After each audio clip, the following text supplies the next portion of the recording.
When do you sacrifice kindness for productivity and profit?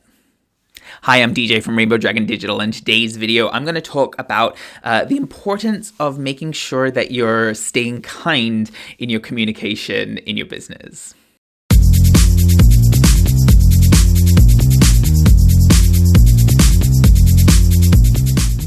If you haven't subscribed to my YouTube channel already, please do. It will help me loads. And if you click the bell, you'll be notified when I release new videos. Now, I really wanted to talk about this topic of kindness because I recently saw a post by Adrian Ashton, who's a facilitator that I love seeing his posts on LinkedIn. But I saw one of his posts recently about where he looked up the number of instances that kind was used to describe how consultants and mentors should be. Right, the way that basically the conclusion of this research is that most people want kindness from the people that are supporting them, that are helping them, right? And I think this idea can be extended much further in that everyone wants kindness from pretty much everything, and most businesses are serving someone. You're serving someone, right? If you think about why your business exists, you're probably serving someone. So kindness is the main thing that people want when they're being served. No matter what they're being served, whether it's, lotion or whether it's being served food in a cafe, everyone wants kindness. So, but the problem with kindness is it's really hard to measure. And, as marketers, we love to measure things, right? And obviously, in business, we love to measure things. And lots of business success is determined off measurement.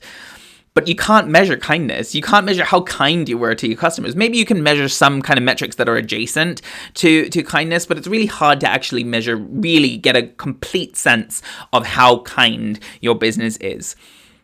So my point here is that it's really quite easy to focus on your productivity and your profit as ways to move your business forward. Be careful not to leave kindness behind.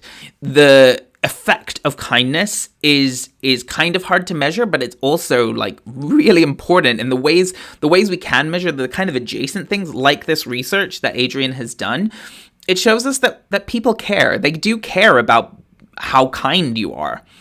So one of the things I really wanted to mention about this as well is how to look out for red flags that maybe you've been sacrificing kindness for productivity and profit. And one of the biggest red flags, I think, is how you communicate internally. Right? It might be quite hard to see with your external communication whether there's kindness, or even hard to see within your processes whether there's kindness that has been sacrificed. If your communication internally to your own employees is often sharp and quick, and you're not doing any kind of checking that you're being kind in your communication with your employees, there's a very, very good chance that you haven't been checking that you've been kind externally. Right? Because I think it's an indicator that productivity and profit is really important and gets prioritized over kindness when you're doing it internally, because it's easy. It's much, much easier to sacrifice kindness to your internal employees because you know that you're kind of relying on the fact that they're being paid to do work. You don't really need to be super kind to them. What you do need from them is productivity and profit. So if that's kind of what's ended up happening within your business, that you've really focused on this, let's get everything sharp, done, quickly, yes, go, check. Stop and check. Do a good audit of your systems, especially your customer service systems, and check that you've not been sacrificing kindness for productivity and profit. And I can't guarantee you that you'll see the numbers rise because there's no way to know that. But you'll run a better business.